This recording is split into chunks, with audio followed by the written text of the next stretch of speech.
आज हम बिहार का इतिहास के लेते हैं और इसमें प्राचीन, मध्यकालीन और आधुनिक बिहार तीनों का जो है सो सारा क्वेश्चन ले रहे हैं।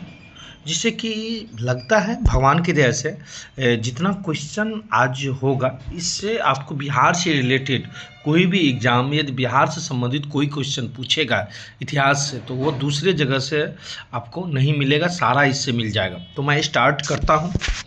जैसे कि राजनीति रत्नाकर पुस्तक के लेखक कौन है? तो वो आपको चंदेश्वर है। राजनीति रत्नाकर पुस्तक के लेखक कौन है? तो वो आपको चंदेश्वर है।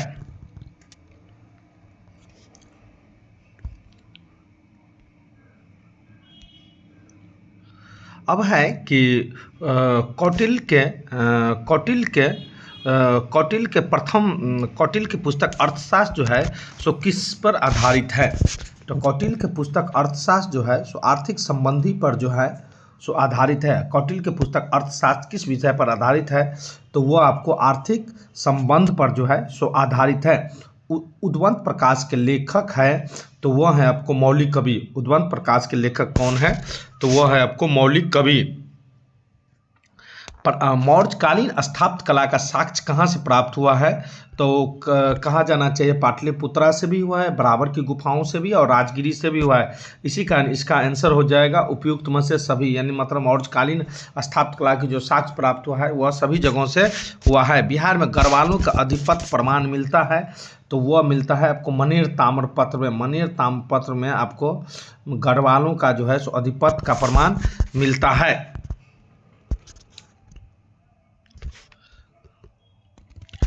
बिहार के किस तुर्क राजवंशों का अभिलेख प्राप्त हुआ? बिहार के किस तुर्क राजवंशों का अभिलेख प्राप्त हुआ है? तो वो आपको तुगलक वंश का जो है सो आपको प्राप्त हुआ है। बिहार के किस तुर्क राजवंशों का अभिलेख प्राप्त हुआ है? तो वो आपको तुगलक वंश का जो है सो प्राप्त हुआ है। बिहार के किस क्षेत्र से संबंधित वसाती नूल उन्स मूल्यवान स्रोत है? तो वो आपको तिरहुत से है। बिहार में आने वाले चीनी यात्री का नाम क्या था? तो वह जो है सो वह फैयान भी आया था, युनचुचांग भी आया था और इत्सिंग भी आया था। तो इसी कारण इसका आंसर जो है सो उपयुक्त में से सभी हो जाएगा। मुगल काल में बिहार प्रथम विदेशी यात्री आया था तो सबसे पहले की बात किया जाए तो वह आपको मुल्ला तकिया जो है सो आपको मुल्ला तकिया मुगल काल में बिहार में प्रथम विदेशी यात्री था तो वह मुल्ला तकिया था। बिहार के प्रथम विदेशी यात्री कौन था? तो वो आपको मुल्ला तकिया था। निम्नलिखित यूरोपीय यात्रियों में से कौन बिहार नहीं आया था? तो वह आपको कहा जाना चाहिए तो फ्रांस बिर्नियन जो है बिहार नहीं आया था।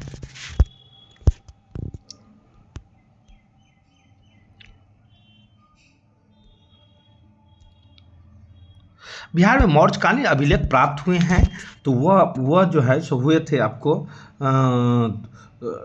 लौरिया औरंगजेब से, लोहरिया नंदगढ़ से और सहसराम से और रामपुरवा से। इसी कारण इसका आंसर सी हो जाएगा। अशोक के शिलालेख प्राप्त होता है सहसराम से। अशोक के शिलालेख कहाँ से प्राप्त होता है? तो वो आपको सहसराम से प्राप्त होता है। अब है कि बिहार से प्राप्त मौर्यकालीन अभिलेखों की भाषा क्या है? यानी बिहार से जो प्राप्त हुआ था मौर्यकालीन अभिलेख, बिहार से जो आपको प्राप्त हुआ था, बिहार से आपको मौर्यकालीन अभिलेख जो प्राप्त हुआ था वो किस भाषा में था? तो वह उस समय में प्राकृतिक भाषा में आपको बिहार का जो अभिलेख था जो कि प्राकृतिक भाषा में जो था तो वह था। बिहार का प्राप्त मौर्यकालीन अभिलेख किस भाषा में था? तो वो आपको प्राकृतिक भाषा में था। बिहार से प्राप्त मौर्यकालीन अभिलेखों की लिपि क्या थी? तो वो आपको ब्राह्मी थी। वह किस भाषा में था? तो प्राकृतिक भाषा में था। और उसकी लिपि की यदि बात किया जाए तो वह जो है सो ब्राह्मी थी। मरितुल अहवाल किसकी रचना है? तो वह मुल्ला बहरवानी का है। मरितुल अहरवाल किसकी रचना है? तो मुल्ला बहरवानी का है। बिहार का कोई भी हो, चाहे बीपीएससी 4.0 हो या 71वीं बीपीएससी हो, तो वो बिहार से क्वेश्चन पूछता ही है। तो इसी कारण ये क्वेश्चन सब बहुत ही ज़्यादा अच्छा है। अब है कि मिथिला में मध्यकालीन मिथिला के इतिहास का क्या है, तो वह है आपको कीर्तिपातका, कीर्तिकालिका और वर रत्नाकर। बिहार में धातु प्रस्तुयुगनी अवशेष जो मिला है वह मिला है आपको चिरांद में, चेचर में और मनेर में।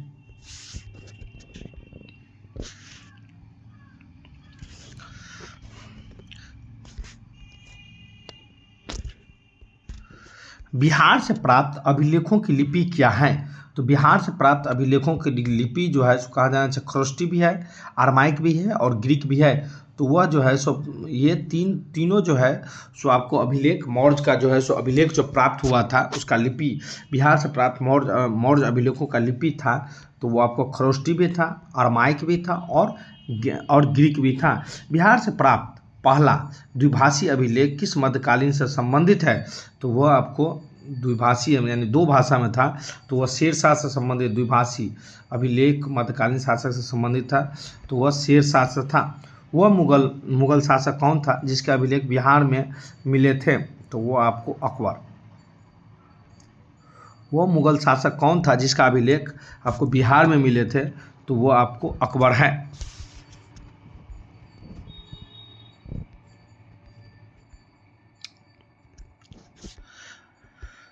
बिहार में पूर्व ऐतिहासिक काल का आरंभ कब हुआ था, तो बिहार में पूर्व ऐतिहासिक काल का जो आरंभ कहा जाना चाहिए तो वो 40,000 ईस्वी पूर्व हुआ था। बिहार में पूर्व ऐतिहासिक काल का आरंभ जो हुआ था वो आपको 40,000 ईस्वी पूर्व में हुआ था।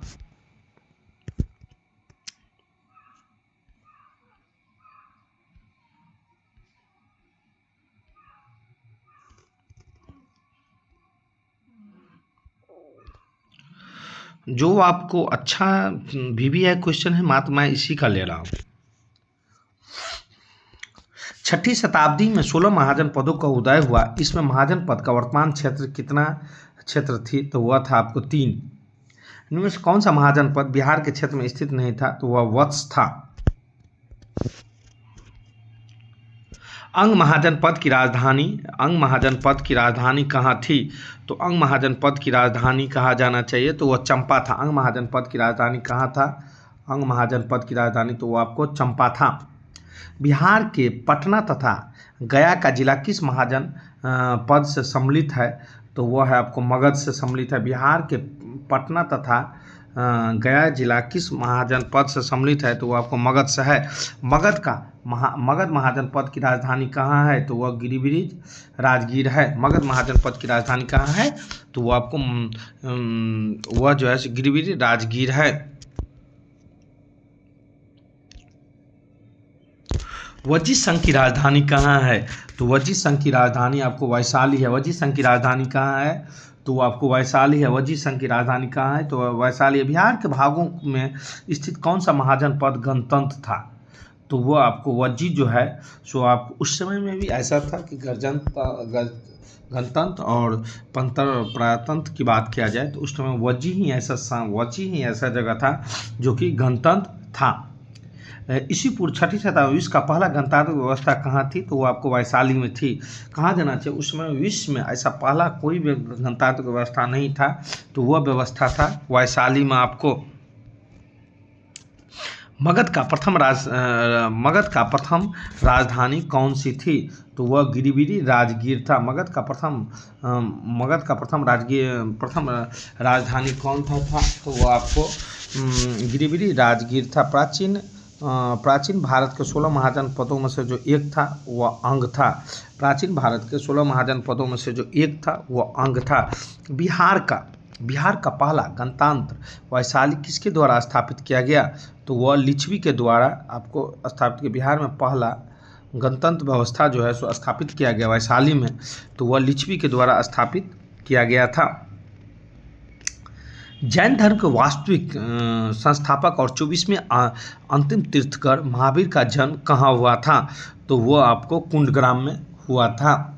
जैन धर्म के 24वें एवं अंतिम तीर्थंकर जो था उसका जन्म कहाँ हुआ था, तो वह आपको कुंडग्राम में हुआ था। यदि महावीर के बचपन के नाम किया जाए तो वह वर्धमान था। महावीर का जन्म स्थल कुंडग्राम बिहार के किस जिले में है, तो वह आपको वैशाली में है। महावीर का जन्म स्थान कुंडग्राम किस जिले में है, तो वो आपको वैशाली में है। महावीर स्वामी का पिता सिद्धार्थ का संबंध है आपको वजी संघ से। महावीर स्वामी का पिता सिद्धार्थ का जो संबंध है वो आपको वजी संघ से है। महावीर स्वामी की माता त्रिशला राजकुमारी थी लिच्छवी के। महावीर की जो माता थी वह कहाँ की राजकुमारी थी, तो त्रिशला जो थी तो वह लिच्छवी के राजकुमारी थी, जो कि लिच्छवी प्रमुख चेतक की बहन था। महावीर स्वामी के अपना अंतिम उपदेश कहाँ दिया था, तो वो आपको पापपुरी में दिया था। पापपुरी की बात किया जाए तो वो आपको नालंदा में है। महावीर स्वामी ने अपना अंतिम उपदेश कहाँ दिया था, तो वो आपको पापपुरी में दिया था। महावीर की मृत्यु कहाँ हुई थी, तो वह आपको पापपुरी में हुआ था। वो अंतिम उपदेश भी पापपुरी में ही दिया था और उसकी मृत्यु भी जो है सो आपको पापपुरी में ही हुआ था। प्रथम जैन संगति का आयोजन कहाँ किया गया, तो वो आपको पाटलिपुत्रा में प्रथम जैन संगति का आयोजन आपको किया गया था। प्रथम जैन संगति का आयोजन किसके शासनकाल में किया गया था, तो कहा जाना चाहिए उस समय में चंद्रगुप्त मौर्य के शासन था, तो उसी समय में जो है सो प्रथम जैन संगति का जो है सो आयोजन किया गया था। प्रथम जैन संगति का जो है सो अध्यक्षता किसने किया था, तो वो आपको स्थल भद्र ने आपको किया था। प्रथम जैन संगति की अध्यक्षता, थोड़ा वीडियो लंबा भी हो जाए लेकिन एक ही वीडियो मैंने सारा समाप्त कर लिया हूँ। प्रथम जैन संगति की अध्यक्षता किसने किया था, तो वो आपको स्थल भद्र ने आपको किया था। जैन धर्म के 12वें तीर्थकर और वसपूज जन्मस्थली थी, तो वह था आपको चंपा। जैन धर्म के 12वें तीर्थकर और वसपूज की जन्मस्थली चंपा थी। बौद्ध धर्म के संस्थापक गौतम बुद्ध गिरि त्याग के उपरांत सर्वप्रथम कहाँ गए थे, तो वह जो है सो आपको वैशाली के स्थित अलाल कलाम आश्रम गए थे। बौद्ध धर्म जो है उसका संस्थापक गौतम बुद्ध ने गिरि त्याग ने सर्वप्रथम कहाँ गई थी, तो वैशाली के समीप अलाल कलाम आश्रम में गई थे। बोध गया में महाबोधि मंदिर बनाया गया था, जहां आपको क्या था, तो वह था गौतम बुद्ध जो है सो आपको ज्ञान प्राप्ति के थे। बोध गया में महाबोधि मंदिर जो बनाया गया था वह क्या था, तो आपको गौतम बुद्ध जो है सो वहाँ जो है सो ज्ञान की प्राप्ति किया गया, तो इसी कारण वहाँ महाबोधि मंदिर बोध गया में बनाया गया था। प्रसिद्ध बौद्ध सारिपुत्र का जन्म कहाँ हुआ था, तो वह नालंदा में हुआ था। प्रसिद्ध बौद्ध सारिपुत्र का जन्म कहाँ हुआ, तो वह नालंदा में हुआ था। प्राचीन भारत में साम्राज्यवाद की शुरुआत और विकास का श्रेय यदि दिया जाता है तो वह जो है सो मगध है। उस समय में आपको यदि साम्राज्यवाद की शुरुआत की बात किया जाए तो प्राचीन भारत में तो वह मगध का जो है सो श्रेय है। मगध के राज्य का आरंभिक राजधानी थी तो वह गिरिब्रिज राजगीर था। यदि मगध के आरंभिक राजधानी की बात किया जाए तो वह गिरिब्रिज राजगीर था। महाभारत तथा पुराणों के अनुसार मगध का सर्वप्रथम राजवंश क्या था, तो वह आपको बृहस्पति राजवंश था। बृहस्पति राजवंश जरासंध के पिता बृहस्पति ने आरंभ किया था। महाभारतों तथा पुराणों के अनुसार मगध का सर्वप्रथम राजवंश कौन था, तो वह आपको बृहस्पति राजवंश था। मगध जनपद का संस्थापक कौन थे, तो मगध जनपद का संस्थापक बृहस्पति और जरासंध थे। मगध जनपद के संस्थापक जो है सो कौन थे, तो वो आपको बृहस्पति और जरासंध थे। मगध साम्राज्य के वास्तविक संस्थापक कौन थे, तो वह बिंबिसार थे, जो कि 544 से 493 ईस्वी तक रहा था। मगध साम्राज्य की वास्तविक संस्थापक की बात किया जाए तो वो आपको बिंबिसार थे मगध साम्राज्य का। इस सब में से क्वेश्चन पूछता ही है। मगध साम्राज्य के वास्तविक संस्थापक कौन थे, तो वह बिंबिसार थे। बिंबिसार अजातशत्रु किस वंश के थे, तो वो आपको हर्यक वंश के थे। बिंबिसार और अजातशत्रु किस वंश के थे, तो वो आपको हर्यक वंश के थे। मगध साम्राज्य का उत्कर्ष का प्रारंभ हुआ था बिंबिसार के शासनकाल में। मगध साम्राज्य का जो उत्कर्ष हुआ था वह बिंबिसार के शासनकाल में हुआ था। बिंबिसार ने किस राजकुमारी के साथ विवाह किया था, तो उस समय में कहा जाना चाहिए कौशल देवी के साथ भी किया था, चेलना के साथ भी किया था और खेमा के साथ भी किया था। तो इसी कारण इसका आंसर उपयुक्त में से सभी हो जाएगा। बिंबिसार ने ब्रह्मदत्त को पराजित कर कौन सा राज्य जीता था, तो यदि बिम्बसार की बात किया जाए तो वह जो है सो आपको अंग जो है सो जीता था। बिम्बसार ने ब्रह्मदत्त को पराजित कर दिया था। और कौन सा राज्य जीता था? तो अंग जीता था। हर्यक वंश का दूसरा शासक कौन था? तो हर्यक वंश का दूसरा शासक अजातशत्रु था। हर्यक वंश का दूसरा शासक कौन था? तो अजातशत्रु था। राजगीर और दुर्ग के स्तूप स्थापना मगध के किस शासक ने किया था? तो वो अजातशत्रु ने किया था। राजगीर में दुर्ग तथा स्तूप की स्थापना मगध के किस शासक ने किया था? तो वह अजातशत्रु जो है सो आपको किया था। वजी संघ के लिच्छवियों को पराजित करने वाला मगध का शासक कौन था? तो वह जो है सो आपको अजातशत्रु था। वजी संघ के लिच्छवियों को पराजित करने वाला मगध शासक अजातशत्रु था। अजातशत्रु के साथ प्रेम संबंध के साथ चर्चित नृत्यक आम्रपाली कहाँ के थे? तो वो आपको वैशाली के थे। उस समय में जो है जो अजातशत्रु आपको चर्चित नृत्यका आम्रपाली से जो है प्रेम करता था, वो वैशाली का था। अजातशत्रु किस राज्य में युद्ध में प्रथम बार रसमुथल और महाशिलानाकंतक नामक हथियार का प्रयोग किया था? वह जो है लिच्छवी के युद्ध में जो है रथमुसल्लम और महाशिलानाकंतक नामक हथियार का प्रयोग किया था। मगध साम्राज्य का उत्कर्ष किस शताब्दी में हुआ था? तो ईसा पूर्व 6ठी शताब्दी में आपको हुआ था। अब है कि पाटलिपुत्र की स्थापना किस शासक ने किया था? तो पाटलिपुत्र की स्थापना जो है सो आपको उदयन जो है सो आपको किया था। अजातशत्रु के बाद उदयन जब गद्दी पर बैठा था तो उसने अभद्रभाई भी कहा था। पाटलिपुत्र नगर की स्थापना किस शासक ने किया था? तो उदयन ने किया था। किस राजा ने पाटलिपुत्र को सर्वप्रथम मगध की राजधानी बनाया था? तो वो आपको उदयन ने। किस राजा ने पाटलिपुत्र को सर्वप्रथम मगध की राजधानी बनाया? तो वो आपको उदयन जो है सो बनाया था। हर्यक वंश का अंतिम शासक कौन थे?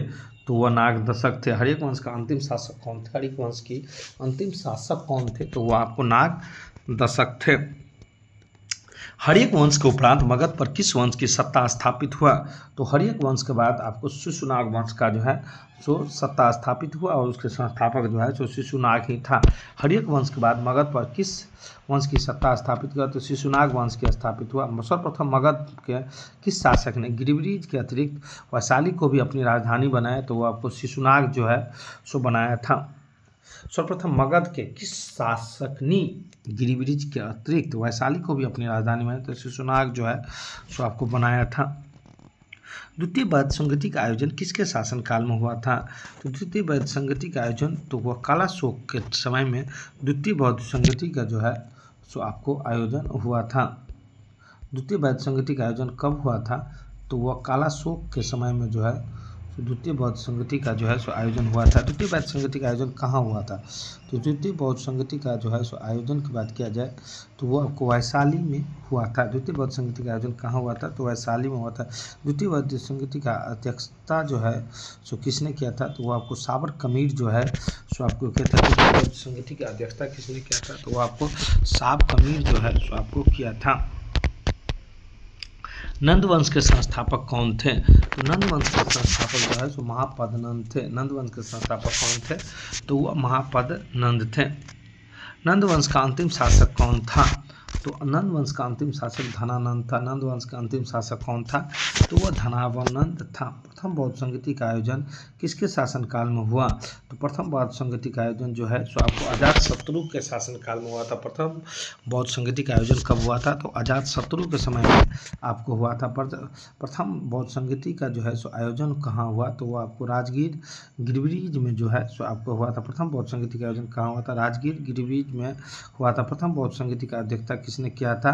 तो वह महाकश्यप जो है सो आपको किया था। प्रथम बौद्ध संगति का किसने किया था? तो वो आपको महाकश्यप जो है सो आपको किया था।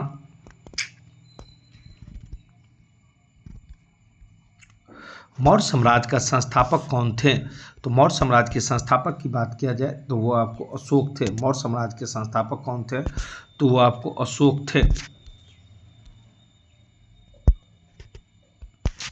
मौर्य साम्राज्य की राजधानी कहाँ थी? तो वो आपको पाटलिपुत्रा थी। मौर्य साम्राज्य की राजधानी कहाँ थी? तो पाटलिपुत्रा थी। और मौर्य साम्राज्य का संस्थापक कौन थे? तो वो आपको अशोक थे। चंद्रगुप्त मौर्य ने मगध की सत्ता किसकी सहायता से प्राप्त किया था?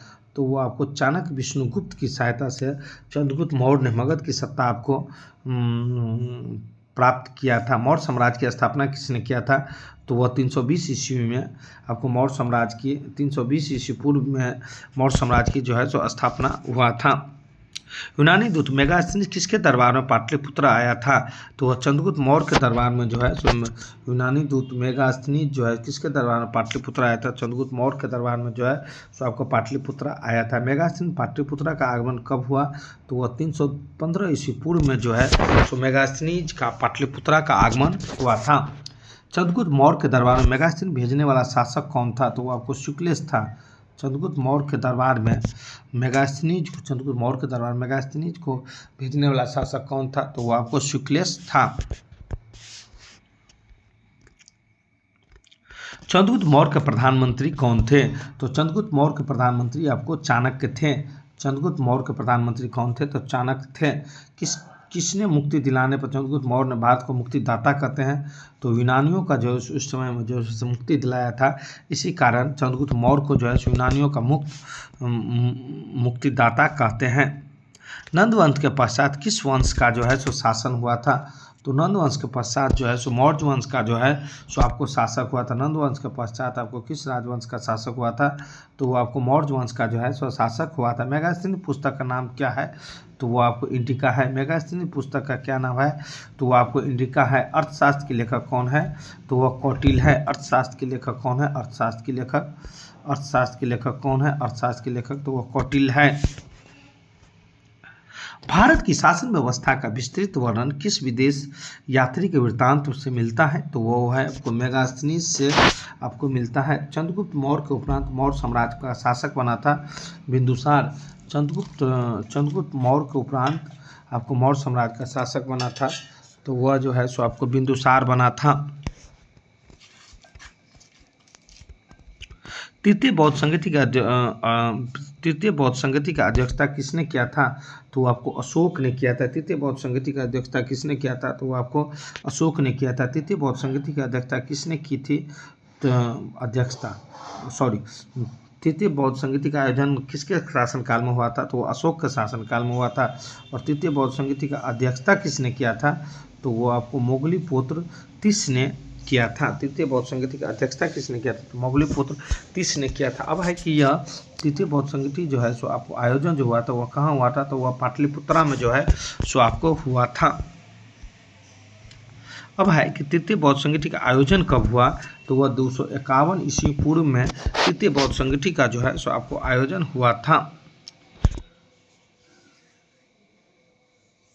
अब है कि किस मौर्य शासक ने कलिंग पर विजय प्राप्त किया था? तो कलिंग पर विजय की बात किया जाए तो वो आपको अशोक जो है सो कलिंग पर जो है सो आपको विजय प्राप्त हुआ था। और इसी में अशोक ने इतना जान माल देख लिया, इतना मारपीट देख लिया, जो कि अपना वो धीरे धीरे धर्म को जो है सो परिवर्तन किया। किस युद्ध के तबाही के बाद जान माल की हानि देखकर अशोक ने हृदय परिवर्तन कर लिया और धर्म नीति के थी कर लिया? तो वहीं कलिंग में ही इतना मारपीट हुआ ना, तो उसने चेंज कर लिया और वह जो है बाद में धर्म पर चले गए। अशोक का धर्म क्या था? तो वह नैतिक आचार संहिता था। अशोक का धर्म क्या था? तो वह नैतिक आचार संहिता था। अशोक ने अपने धर्म की यात्रा के अंतर्गत सर्वप्रथम किस जगह गया था? तो वो आपको बोध गया था। धर्म की यात्रा के अंतर्गत सर्वप्रथम आपको बोध गया जो है सो गया था।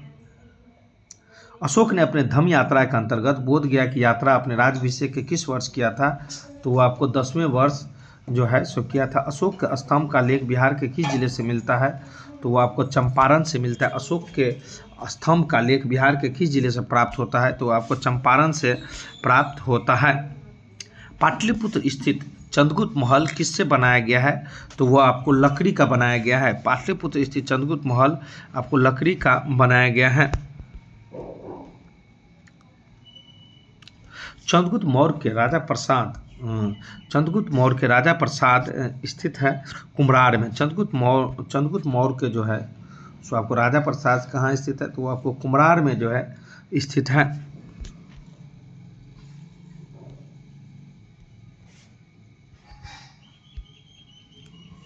अशोक के शासनकाल में बौद्ध सभा में अशोक के शासनकाल में बौद्ध सभा किस नगर में आयोजित किया गया? तो वो आपको पाटलिपुत्रा में आयोजित किया था। अशोक के शासनकाल में बौद्ध सभा जो है किस नगर में आयोजित किया था? पाटलिपुत्रा के शासनकाल पाटलिपुत्रा में जो है सो आपको किया गया था। किस विद्वान के अनुसार चंद्रगुप्त ने पलिबोर्थस नामक धारण किया था? तो स्ट्रैबो ने। किस विद्वान के अनुसार चंद्रगुप्त मौर्य ने पलिबोर्थस नाम मतलब पलिबोर्थस उपनाम धारण किया? तो वह स्ट्रैबो ने कहा था। यूनानी दूत डेमोक्लियस का आगमन मगध के किस शासक के दरबार में हुआ था? तो वह बिंदुसार के दरबार में हुआ था। बराबर की गुफाओं का उपयोग जो है सो किसके आश्रयगिरी में हुआ था? तो वो आपको आजीविकों के आश्रयगिरी में जो है सो आपको हुआ था। बराबर की गुफाओं का जो है सो बराबर की गुफाओं का उपयोग किसके आश्रयगिरी में हुआ था? तो वह जो है सो आपको आजीविकों के आश्रयगिरी में हुआ था। अशोक की राजधानी कहाँ है? तो अशोक की राजधानी कहाँ थी? तो वो आपको पाटलिपुत्रा में थी। अशोक की राजधानी कहाँ थी? तो वह पाटलिपुत्रा में थी। अब है कि मौर्य साम्राज्य के उपरांत मगध पर किस वंश का शासन हुआ? तो मौर्य साम्राज्य के उपरांत जो है सो मौर्य साम्राज्य के उपरांत मगध पर